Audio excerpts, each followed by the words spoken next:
Hello दोस्तों, आप सभी का स्वागत है लर्न इंडिया 97 में। तो शुरू करते हैं आज की क्लास को, जो कि है टीचिंग आर्ट से लेकर। इसमें कुछ प्रीवियस ईयर के क्वेश्चन हैं और कुछ वेरी इंपॉर्टेंट क्वेश्चन हैं जो मुझे इंपॉर्टेंट लगे कि हाँ आपको पता होना चाहिए इसके बारे में भी, क्योंकि ऐसे क्वेश्चन आएंगे उससे मिले जुले शायद। तो शुरू करते हैं आज की क्लास को। बाकी क्लास पसंद आए तो लाइक शेयर सब्सक्राइब कर दीजिएगा। पहला क्वेश्चन है हमारा, सीखने सिखाने की प्रक्रिया में केंद्र में डैश को रखते हैं। तो जो सीखने सिखाने का प्रोसेस चलता है ना, टीचिंग लर्निंग प्रोसेस है जो, तो उसमें केंद्र में हमेशा क्या रहता है? बच्चा रहता है। बाकी अभिभावक जो हैं, पाठ्यक्रम साथी समूह, ऐसा कुछ नहीं, बच्चे को हम केंद्र में रखकर प्रक्रिया करते हैं।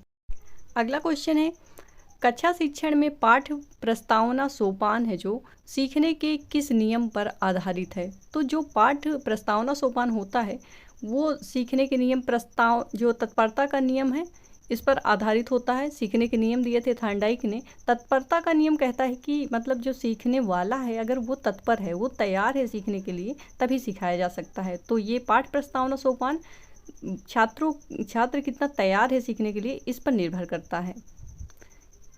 अगला है, सूक्ष्म स्तर इंगित करता है।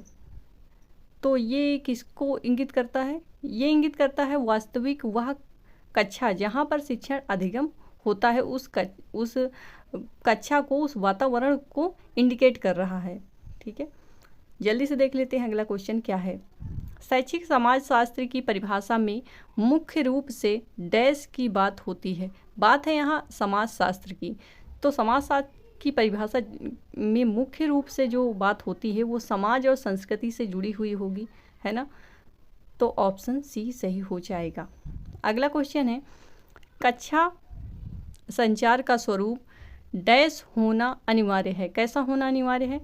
तो जटिल अध्ययन से परिपूर्ण, कठोर परिश्रम से युक्त, या फिर सहानुभूतिपूर्ण। सहानुभूतिपूर्ण होना चाहिए कक्षा संचार का जो स्वरूप होता है। उनको लगना चाहिए कि हाँ ये हमारी बात हमसे पूछ रहे हैं, जो हमारे शिक्षक हैं, शिक्षिका हैं, ये हमसे सहानुभूति रखते हैं, तभी तो खुलकर बात कर पाएंगे आपसे। अगला क्वेश्चन है, छात्र सर्वाधिक सीखते हैं। तो स्वयं करके, खुद करके हमेशा वो सीखते हैं। देखकर, सुनकर, लिखकर भी सीखते हैं, लेकिन जब तक वो किसी चीज़ को स्वयं नहीं करेंगे तब तक कैसे पता चलेगा उन्हें ना। अगला है, बच्चों के संज्ञानात्मक स्तर को सर्वाधिक परिभाषित किया जा सकता है। कहाँ पर? तो जो संज्ञानात्मक स्तर होता है उनका, वो कक्षा के वातावरण में सबसे अधिक परिभाषित किया जा सकता है। कक्षा में, क्लासरूम में वो कैसा बर्ताव है, कैसे उनके ज्ञान का स्तर, लेवल क्या है, क्लासरूम में ही तो आप चेक करोगे ना। खेल के मैदान में तो वो कितना एक्टिव है वो देख रहे हो आप।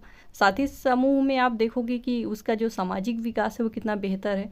तो संज्ञानात्मक विकास को आप सर्वाधिक कहाँ परिभाषित करोगे? तो कक्षा के वातावरण में। ठीक है। अगला है, शिक्षण सूत्र के जन्मदाता कौन है? तो ये हर्बर्ट स्पेंसर और कमेनियस, यही है शिक्षण सूत्र के जन्मदाता, जो मुख्य रूप से 11 सूत्र कहे जाते हैं, जिसमें ज्ञात से अज्ञात की ओर, मूर्त से अमूर्त की ओर, सरल से जटिल की ओर, है ना। ऐसे ही चलता है ये शिक्षण प्रक्रिया। अगला देखिए, सीखने का वह मॉडल जिसमें सृजनात्मकता उत्प्रेरित किया जाता है, तो वह मॉडल होता है रचनावादी। रचनावादी में ही तो बच्चा अपने से कुछ सृजन कर सकता है। अगला है, निम्न में से कौन सा अधिगम वक्र नहीं है? तो इनमें से नतोदर वक्र होता है। नतोदर वक्र बता दूँ, ऐसे होता है, मतलब ये पहले नीचे रहता है, उसके बाद ऊपर बढ़ोतरी होती है। एक होता है उन्नतोदर वक्र। उन्नतोदर वक्र पहले बढ़ा हुआ होता है, बाद में डाउन हो जाता है। एक होता है मिश्रित वक्र। मिश्रित वक्र ऐसे होता है, मतलब कभी घटता बढ़ता रहता है, वो है मिश्रित वक्र। मतलब ये वक्र क्या होते हैं? ये मतलब ज्ञान का जो लेवल है वो कैसे, किस स्पीड, उसकी स्पीड क्या है ये दिखाता है। तो लंबवत कुछ नहीं होता, बाकी ये सब होते हैं। 4 प्रकार के वक्र होते हैं अधिगम में। अगला है प्रतिनिधिक, यानी इसको अवलोकनात्मक अधिगम भी कहते हैं। तो ये कैसे होता है? ये दूसरों का अवलोकन करके होता है। यही बात कही है बंडूरा जी ने भी। दूसरों का अवलोकन करके अधिगम जो होता है उसे अवलोकनात्मक अधिगम कहते हैं, सिंपली याद रखेंगे। अगला है डैश, व्यवहारिक क्षमताओं के सापेक्ष स्थायी परिवर्तन जो प्रबलित अभ्यास का परिणाम है। तो मतलब व्यवहारिक वो क्या है, उसका नाम आपको बताना है, तो वो है अधिगम। तो ये क्षमताओं के सापेक्ष स्थायी परिवर्तन ही तो है। अगला है, देख लीजिए, अनुभव और प्रशिक्षण के परिणाम स्वरूप व्यवहार में होने वाले परिवर्तन को अधिगम कहते हैं। ये किसने कहा है? तो ये स्टेटमेंट है जो कहा है गेट्स एंड अन्य ने। अगला देखिए, निम्न में से कौन सा समस्या समाधान का प्रथम चरण है? तो सबसे पहले आप क्या करेंगे, जैसे समस्या आपके सामने आ गई है, जैसे अभी आपके पास समस्या आ गई कि आपका 2 दिन में पेपर है, तो सबसे पहले आपने क्या समझा कि 2 दिन में पेपर है, यही समस्या है। तो आपने क्या किया, समस्या की पहचान की है सबसे पहले, बाद में उसको परिभाषित करेंगे कि हाँ क्या ये समस्या है, ये है, वो है। सबसे पहले तो आपको पहचान हुई ना, तो सबसे पहले समस्या की पहचान की जाती है, उसके बाद उसको परिभाषित किया जाता है। अगला है, एक पाठ्य योजना नहीं होनी चाहिए। तो कैसी नहीं होनी चाहिए? व्यापक तो होनी चाहिए और पूर्णतः उद्देश्य आधारित बिल्कुल होनी चाहिए। व्यवहारिक भी, कठोर बिल्कुल नहीं होनी चाहिए। एक पाठ्य योजना लचीली होनी चाहिए कि जो चेंज की जा सकती है, ऐसा नहीं है। पाठ्य योजना की भाषा कैसी होनी चाहिए? जटिल शब्द युक्त तकनीक भाषा, सटीक एवं संगत। ये जो 4th ऑप्शन है ये एकदम सही है, सटीक भी है, संगत है। लेकिन जो तीसरा ऑप्शन है, अगर देखिए स्पष्ट तो दिया है पर जटिल कर दिया ना, इसलिए जो 4th ऑप्शन है यहाँ पर सटीक एवं संगत, ये एकदम सही है, सटीक है एकदम। अगला क्वेश्चन है, एक अच्छे विद्यालय में पाठ्यक्रम से सहमत होने चाहिए। तो क्या होने चाहिए? उपलब्ध पाठ्य पुस्तक सामग्री, सुंदर भौगोलिक स्वरूप विद्यालय का, या शिक्षकों की रुचि योग्यताएं, बिल्कुल सारी होनी चाहिए। लेकिन अगर हम 4th ऑप्शन को देखें, छात्रों के लक्ष्य, उद्देश्य एवं रुचियाँ, इसके सामने सारे ऑप्शन कम पड़ रहे हैं ना, तो हमें हमेशा बेस्ट ऑप्शन को चुनना होता है। तो 4th ऑप्शन एकदम सही हो जाएगा, छात्रों के लक्ष्य, उद्देश्य एवं रुचियाँ होनी चाहिए। निम्न में से कौन सा एक पाठ्यचर्या का प्रकार नहीं है?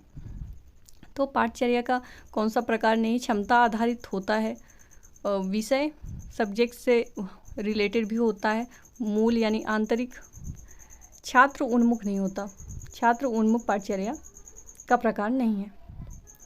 अगला देखिए, आप अपनी कक्षा में पाते हैं कि कुछ छात्र शरारत कर रहे हैं, तो आप क्या करेंगे? उन्हें चेतावनी देंगे कि पढ़ाई करो नहीं तो प्रधानाचार्य से शिकायत होगी, ऐसा कुछ नहीं, बाहर करेंगे। अनदेखा, अनदेखा भी नहीं करते कभी कभी, अनदेखा लोग कहेंगे अनदेखा करना है, अनदेखा तो करना ही नहीं, छोटे बच्चे हैं, सॉफ्ट है, मासूम है, आपको उन्हें समझाना है, अनदेखा नहीं करना है। तो उनकी रुचि का कार्य देंगे, जैसे शरारत कर रहे हैं तो उनके ऊब रहे हैं, यानी कक्षा में उनकी रुचि का काम नहीं हो रहा, तो आप उनकी रुचि का पता लगाएंगे और उनकी जो रुचि का कुछ कार्य दे देंगे। अगला क्वेश्चन है, सूक्ष्म शिक्षण का प्रथम पद कौन सा होता है? जो सूक्ष्म माइक्रो टीचिंग होती है उसमें सबसे पहले क्या होती है?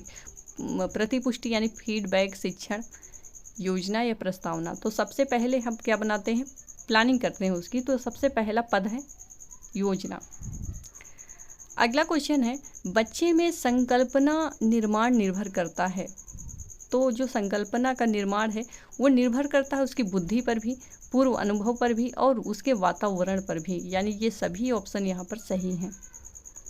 इसके बाद देखिए अगला क्वेश्चन, सीखने के 3 मुख्य और 5 गौण नियम किसने बताए हैं? तो अभी मैंने पिछला क्वेश्चन भी था इससे, तो ये E.L. थॉर्नडाइक जी हैं जिन्होंने 3 मुख्य नियम दिए हैं और 5 गौण नियम दिए हैं सीखने के।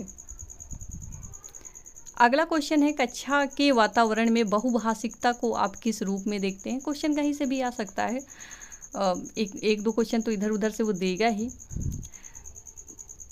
तो बहुभाषिकता को आप किस रूप में देखते हैं? तो हमेशा साधन के रूप में देखेंगे, कभी भी समस्या नहीं होती, बहुभाषिकता हमेशा साधन है। अगला क्वेश्चन देखिए, भारतीय शिक्षण प्रक्रिया में सूक्ष्म शिक्षण के लिए कितने मिनट का समय दिया गया है? तो जो माइक्रो टीचिंग होती है उसके लिए समय दिया गया है 36 मिनट का, याद रखेंगे 36 मिनट का समय दिया गया है।